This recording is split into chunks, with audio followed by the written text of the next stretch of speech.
Hello and welcome to another unboxing of the board game Gloomhaven, Jaws of the Lion, designed by Isaac Childress and published by Cephalofair Games. Now this is a prequel to the highly popular Gloomhaven board game. It's a fully cooperative fantasy campaign adventure designed to introduce players in a more gradual way to the complex mechanics of the Gloomhaven main game. In this game, the players take the role of a mercenary group called the Jaws of the Lion, as explained here on the back. It says, "You are a member of the Jaws of the Lion, one of the most infamous mercenary groups in this run-down backwater. When a sinister cable starts suddenly disappearing the less fortunate of the city, it somehow falls to you to get to the bottom of it. So long as you get paid for your trouble." And so it says here it's based on the highest rated board game of all time according to Board Game Geek, and this game itself is in the top 5 of the hotness rating right now on Board Game Geek, so it's a super popular game. Super interested to get playing this. This is the first printing of the game in case you're interested. It's a fully cooperative campaign game of tactical combat in a unique fantasy world. I think you'll agree that some of the artwork here is absolutely fantastic. We'll try and get a zoom in there to sort of see a little bit closer on some of those beautiful illustrations. There's the hatchet right there. So it comes with a lot of components, over 100 little tokens. It has 4 of the playable characters here displayed on the back. Each one of those is a fully 3D plastic mini with which we'll be able to play the game. The rulebook is designed in such a way that each of the scenarios builds on the game's complexity, and we have 16 different unique monsters. So this can be a standalone game or as an expansion to the Gloomhaven main game, because a lot of the mechanics are supposedly similar. Also comes with a city map and stickers, although for those of you who don't like to stick things or to make their game permanently different, maybe you won't use that. I don't think I'll use it. But let's get it open and let's have a look inside. So first of all, we get the cellophane off. The cellophane is a little bit loose, I'll be honest. Looser than I would have expected, but let's see what the component quality inside is like. The cellophane is not such a big issue. So long as it's there, I don't think any of us will really be too concerned. So we can see here, mine has been damaged a little bit in transit. In the corners. I don't know if that's a common issue. You can see here the box has been completely busted up there. That's not good. So we'll get it popped open and we'll see what's inside. I suppose this is a very heavy game, and it's unusual to have a game damaged in such a way. So here we have Welcome to Gloomhaven. This page will explain to us how to set up the game initially, because the box itself contains a lot of components which need to be sorted in order for the game to be played for the first time. So it says here there's a learn to play guide, scenario book, supplementary scenario book, a rules glossary, a city map board, and a sticker sheet. So here's the learn to play guide. So this will introduce us to the game rules. You can see in high detail, high fidelity printing. That's quite a nice rule book right there, quite thick. We'll see how this staple binding holds up over time. And we also have a glossary here of the different card anatomies, the different conditions, initiatives, and so on. Things about monsters and money, objectives, and different persistent abilities. We also have 2 ring-bound books here. One is the supplemental scenario book. The paper quality here is thinner than I would have liked, but we've been told that this comes later on in the game, and first of all we need to just look in the initial scenario book for our first scenario that will introduce us to the game. Oh look, my sticker sheet has also been clipped here. That's kind of really poor packaging right there. So I'm not impressed with how this has been boxed at all. 2 damaged components already.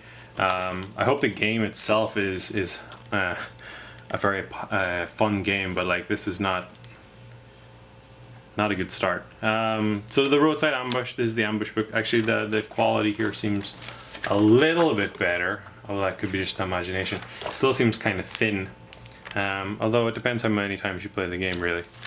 I suppose we're only playing each scenario once, maybe twice. I don't know. We'll see how we go. So yeah, the sticker sheet. This is the permanent sticker sheet for the map card.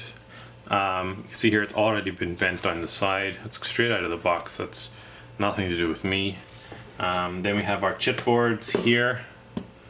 You can see. So I'll put that sticker sheet to one side just so we can get that off to the supplier / manufacturer. So there's some more chits, some of the immobilize, some of the different debuffs, some of the buffs to strengthen, model, and so on. Some poison there as well. Here are the different monsters.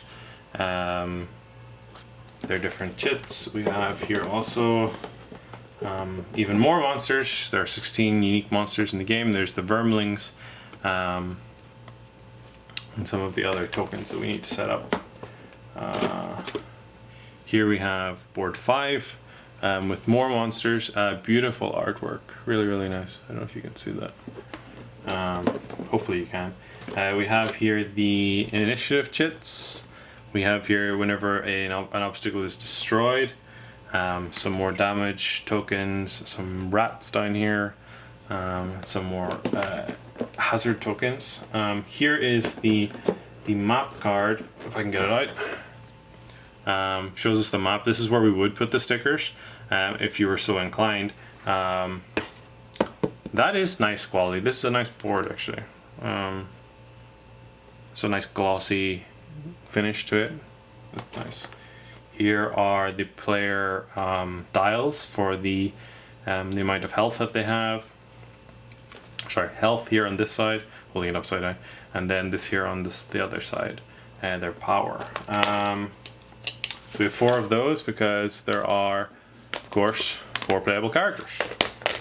They have each individual boxes here for their characters with the different cards inside for each one of those. So we'll open up the hatchets first here to let you see what's inside one of those for an example. Let's see, so we'll pop those open. So we have the hatchets player card. You can see there, very nice. And we also have a little character sheet for recording all of the information about the character.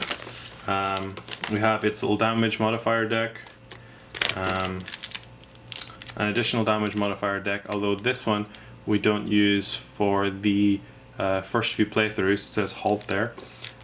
Same with the character's ability cards. We only use 6 initially and put the rest back in the box. And here we have more character ability cards along with the player reference sheet.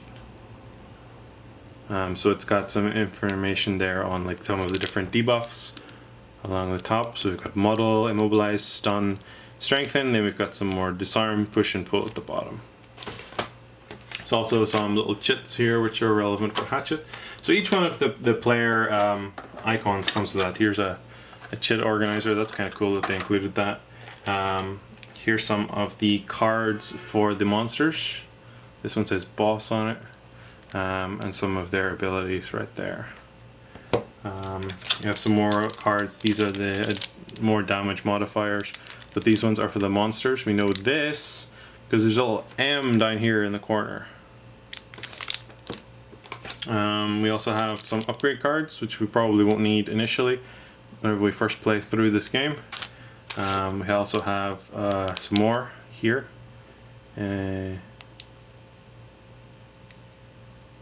Some Aerobot rules there. Also have some of these look like event cards, which might change how different events work out for us. We have chit stands. We have a lot of different sealable bags. We also have the envelopes for the different monsters, and these are not the envelopes, these are the monsters cards. This one is the one for the blood tumor. We have on the other side the one for the giant viper, and we have one for each of the individual monsters in there. Here we also have encountered events, unavailable items, and monster attack modifiers. Here are the envelopes. So these are the envelopes for monsters whenever we have different numbers of monsters. So here's some that we have up to 10 of, and here's some that we have up to 6 of. For example, the vermlings, they only have 6 chits in total, so we only have 6 of those maximum. Let's have a look then at the little character models. Here's the one for a hatchet. They all come in these little boxes. You can see here. And then we've lifted out hatchet.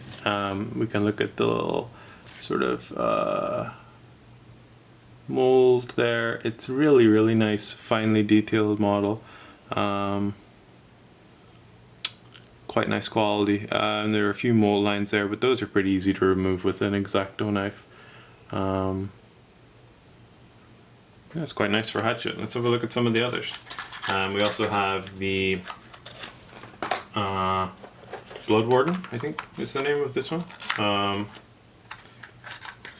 Let's see if we can get the Blood Warden popped out. As I said, they all come in these little boxes. Here's the Blood Warden.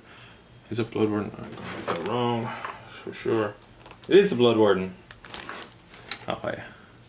So here's the Blood Warden. This is sort of a healer buffer character. The little spell book there, and a little staff, mage's staff. Lots of nice little detail. Can we get a zoom in there? Try to focus it up. Don't focus on my hand.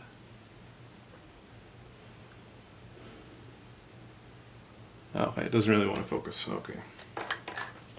Let's try then the Red Guard and have a look at them. Here is the Red Guard right here.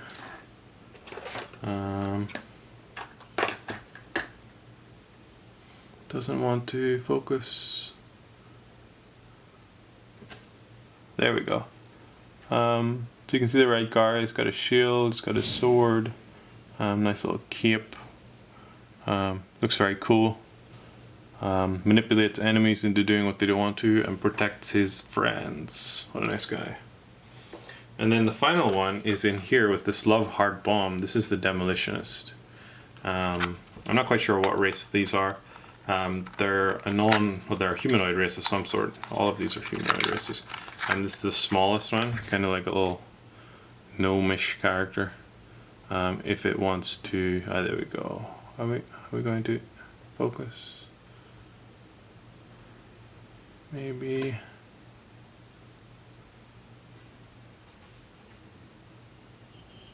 Really doesn't want to focus. Just wants to focus on my finger. So the Demolitionist kind of can destroy obstacles, a close combat specialist. A very powerful character, very useful character. More of a damage dealer, I suspect, than a defensive character. So would be paired well potentially with the Red Guard or maybe the healer. I'm not quite sure what the optimal setup is for 2 players. But sure, as long as you're having fun, that's the most important part. We also have these other boxes which we're not to open immediately. These contain different information, and we're told to open these as the game progresses, this A, B, C, D, and they reveal more about the game as we continue. So this has been an unboxing of Gloomhaven by Adam Turner. I'm sorry the game quality seems good. I'm just concerned that several of my components are damaged, so I might have a contact with the publisher or my local supplier and see what happens. So thanks for tuning in, and I'll give an update on that later. This has been another unboxing by Adam Turner. Please like and subscribe and comment down below. Bye bye.